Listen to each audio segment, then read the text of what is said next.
You're listening to the Chopped Podcast, episode number 89.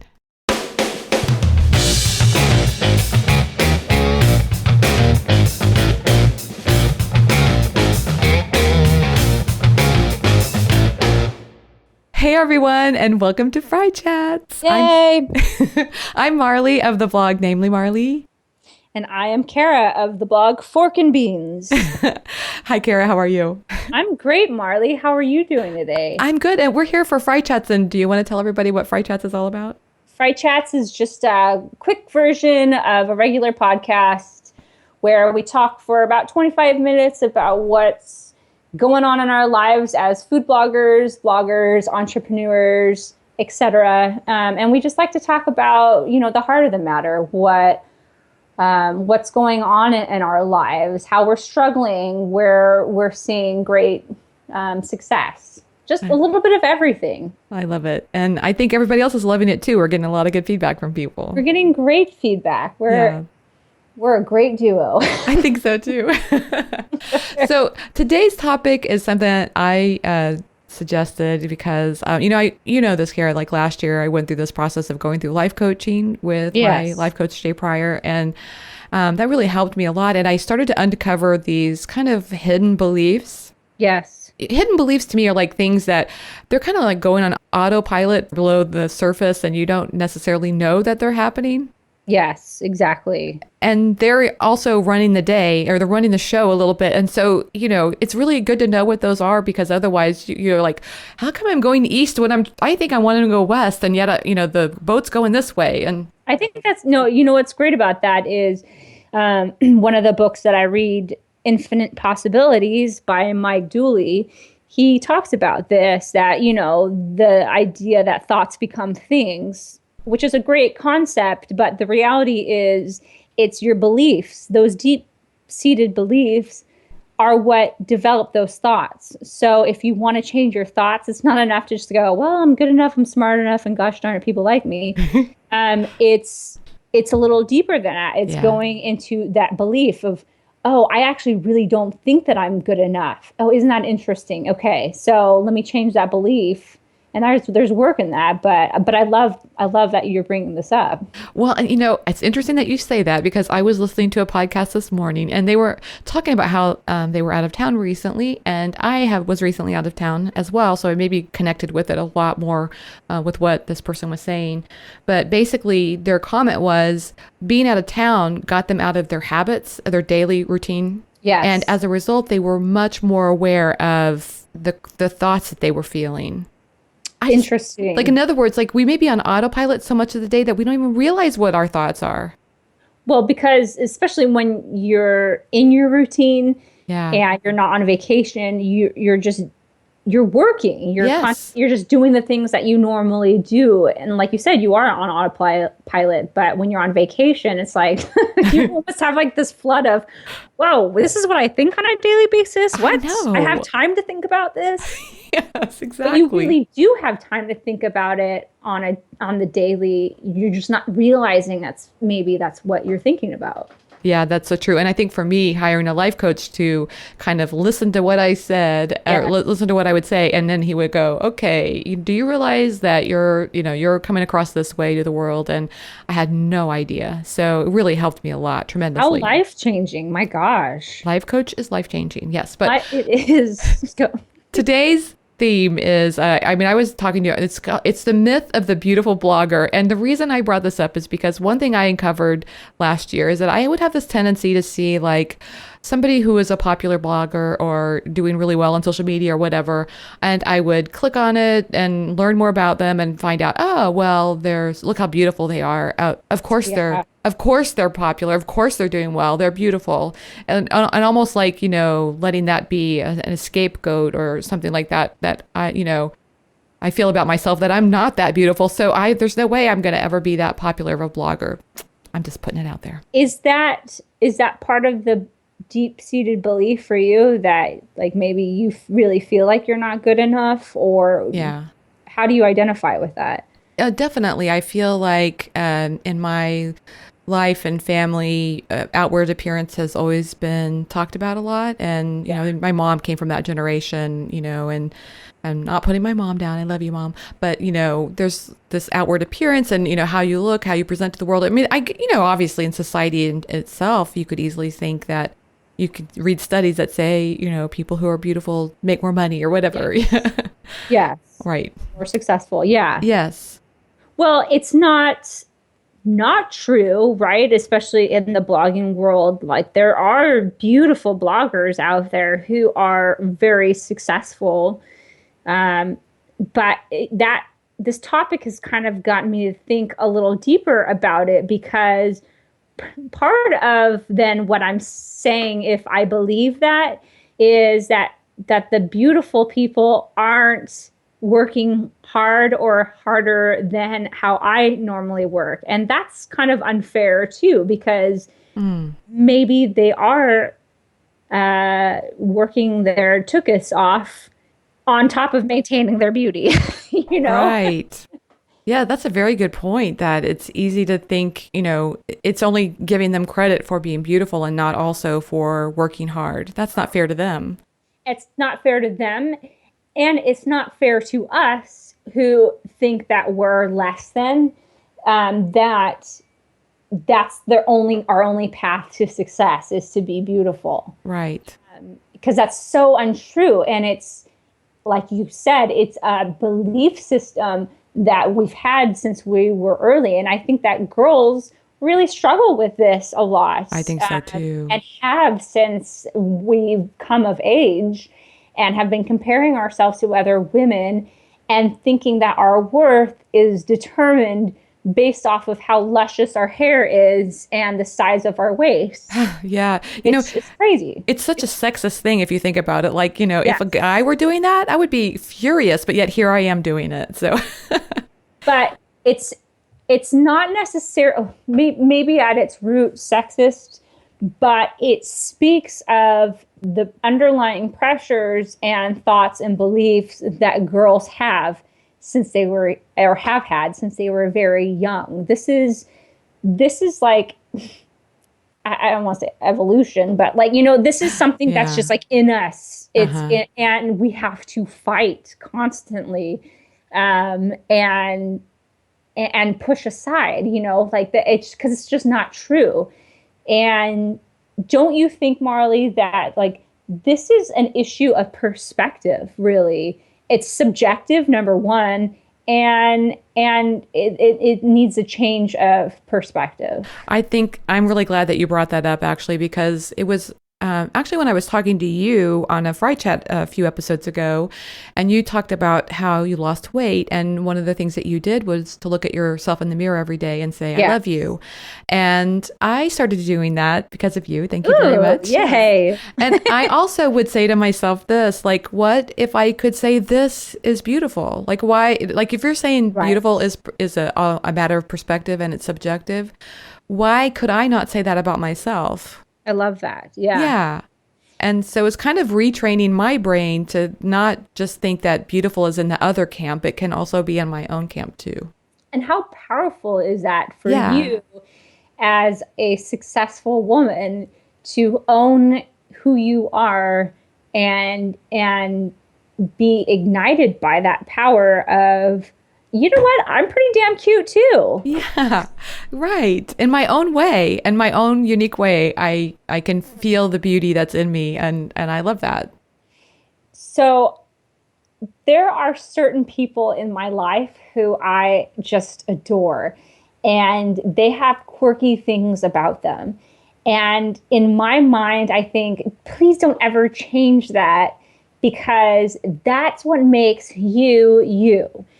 And when I then turn it on myself, right, and think about, like, I have acne scars on my face that they almost like kind of blend in as dimples. I never noticed them. Okay, yeah. Yeah, I have deep scars on my face because when I was younger, I started battling with cystic acne and had to get cortisone shots in my face. And it just, left deep scarring. And I have fangs for teeth, and these are and like little beady eyes, and these are things that I've always hated about myself. and It's so thought funny like, because yeah. I don't think that I've never noticed your teeth. So I you're think your eyes proving are my beautiful. point. You're proving my point here. so so I've always thought, oh my God, I gotta get like chemical peels on my face so I have glowing skin. And I need to learn how to do my makeup better so my eyes look bigger. And maybe if I got these things filed down on my teeth, then I'd stop like Yes. biting myself Yes. constantly. But what's interesting is my sister and one of my really dearest friends always comment on my fangs, how much they love them. They're like, your fangs are so endearing to me because they're you. And so I think that like part of that perspective is accepting that we all have our flaws, but in that way that I just love and adore other people's flaws. Like I don't care if they got a little extra belly fat or whatever. If they're a person I admire, it just makes me appreciate everything about them. It makes them them. The same is for me. Why am I trying to put myself down and change those things when the reality is that other people are looking at and going, oh, look at those fangs. They're so endearing. It's just so weird to me, but it's true. That is really powerful. I think that's so, like, I imagine if I had the money, what plastic surgery I would have done. Right. But in reality, why not just accept yourself for who you are and think of all the money you'll save? And and it won't make you happier. It That's really won't. true. It won't. Yes. Um, so it is a powerful thing, like you were saying, though, standing in front of the mirror and finally just accepting yourself. That success, here's the crazy thing, is success isn't determined on how I look as a person. Success is determined on how I feel about myself as a person. You had mentioned this earlier when we were talking that it's not beauty, it's confidence. Yes. Confidence is what drives people to success. I think there's some truth to that. And I think that's what I was doing, was projecting onto these, beautiful bloggers as people that have confidence. I mean, how could you not be confident if you're that beautiful? But in reality, confidence is something that we can all cultivate in our own lives. You, you're not alone too in that thought, Yeah. Marley, because this is something like I don't want to act like Marley, you are struggling with this, and I don't even know what you're talking about. What's wrong with you? Yeah.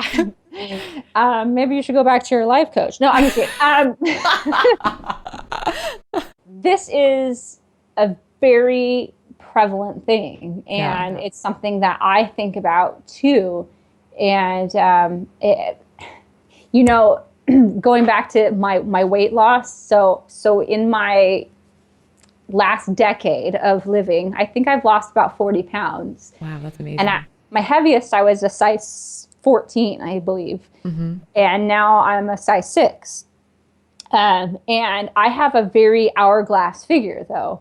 And big on the bottom and big on the top. And so some clothes don't fit me as well because, your body type, it just really determines that. Right. So I still look at women who are smaller and have smaller bellies. Well, my belly is just getting big now, so because I got a little boy in there, but and think that I'm less than because I'm not a size 2. And if only I could get to a size 2, then I'm going to be happy. Yes. And the flip side of that is there are women who are size 10s, 12s, whatever, who are looking at my size and going, man, if I was just her size, then I'd be happy. And that's so weird to me to think that somebody might be comparing themselves to me because there's so much, self-deprecation going on in my own head about myself to think somebody else is looking at me thinking that. So I think that kind of goes into the perspective too. You don't know who's looking at you going, if I can only be like Marley, I love Marley's hair. And that speaks to accepting yourself as you are and loving it, loving who you are. And in fact, I heard this, she's a playwright. Her name is Sarah Jones. She's a very intriguing person. She takes on all these different characters that I guess, like it's almost like you'd think Oh, of you're somebody with talking about. multiple Yes. personalities, but Yes. she's got this old Jewish woman that lives inside of her, and she turns on this voice, and she's like, you should love yourself for who you are, because someday you're going to be 87 like me, and you're going to look back on these pictures of yourself now and Yeah. love who you think. Oh my God, you were gorgeous, and you didn't even know it. So I thought that was kind of good advice too. Like, how many times have we taken a picture and said, "Oh, I just hate that picture," and then 10 years later, you look at that picture and you think, "Hey, that was pretty good." Yeah. I was a hot Yes. cookie then. Yeah. So how come we can't find the confidence to love ourselves for who we are in as today? I think we can, right? Yes. But how? How do you do that? I am finding that it just takes a lot of self-love, a lot like you suggested, to find ways to look in the mirror and say, I love you, or you are the definition of beauty, and be it. It doesn't mean you have to be egotistical. That's completely different than egotistical. Absolutely. And like, let's take the fangs again. So the deep-seated belief in that is, I can only be acceptable in society if I have the right looking teeth. Yes. Or the right looking whatever. Yeah. And so there's the belief. Now here comes the thought. I see my teeth in the mirror. Guys, those are so cute. I love those. Yes. Even though I might not feel it yet. Keep telling myself, I love my fangs. They set me apart from everyone else. I love them.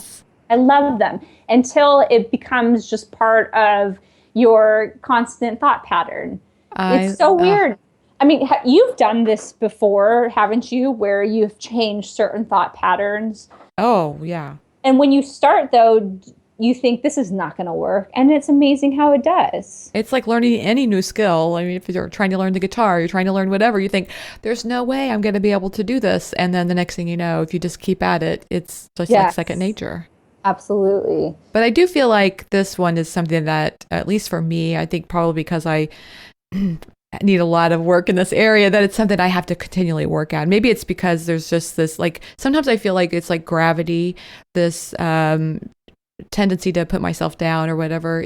So I have to constantly keep practicing it. Let me say it that way. That's what practice, not perfection, I think, is what Jay says too. Well, and do we ever get fully immersed in the perfection of whatever, I think it's always something we have to work hard at. Maybe we don't have to work as hard as time goes, but this isn't something that's going to go away in 2 months and you're going to be like, yeah, I'm feeling pretty good. Yes, exactly. And I like that, actually. It means that being authentic is something that's like a daily practice. It doesn't have to be like, I've arrived, I'm authentic now. It's because, we're constantly changing anyway. So yes. And you admitting that, I look at some bloggers and think, man, they're really pretty. No wonder they're successful. And I won't be like that because I don't look that way, is authentic in itself. Admitting stuff like that with each other is very authentic. I love this discussion. This is really very helpful to me. Thank you.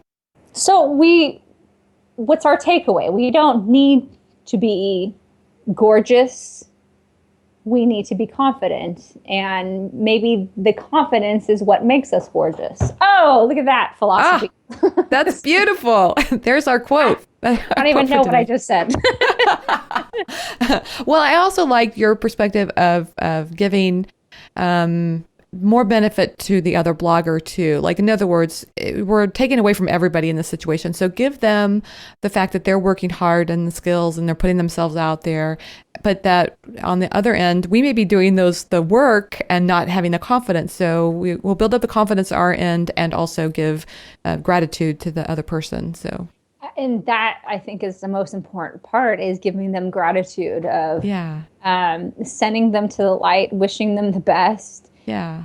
Trying not to let the jealousy and the comparison trap pull you down into thinking that you're less than, and letting them go on their own journey. And also remembering not everything is the way it appears online. I know that's totally mind-blowing, but just because someone's life appears to be perfect online doesn't mean that's what it really is. What? Are you kidding me? I know. I just learned about this yesterday. So, but be careful who you're comparing yourself to, because you really have no idea. You don't know about their marriage or whatever. They might be portraying something. Yeah. Or whatever it might be. So, have you heard that saying, don't compare your innards to someone else's outards? I've heard that from you, and I love it. It's a great saying. I think it's so true here too. Keep yourself in check with that. And so when you do find yourself comparing and feeling down, just go, I don't know this person. All I know is what's in me and my innards, right? Exactly. My innards. My innards are just fine. Thank you. That's cool. So you have anything else on this topic? Yeah, love yourself. That's it. Love yourself. It's like a theme here. And I'd love to hear from anybody else that's gone through this. And, if they have perspectives or questions, send us an email or give a shout out on social media. Yeah, I would love to hear from you. And it doesn't even have to be about this topic. It could be anything. If you have a question about maybe something we said or just something that's pressing on your mind, we'd love to hear it. Clearly, we're open to talking about all different kinds of topics. So I like that idea, Cara. Just send us a note. Let us know what you're interested in hearing about. We'd love to talk about it. We love talking. We love talking. I love Cara. I love Marly.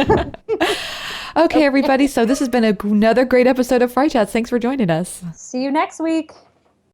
That wraps up another episode of FriChats. Thanks for listening.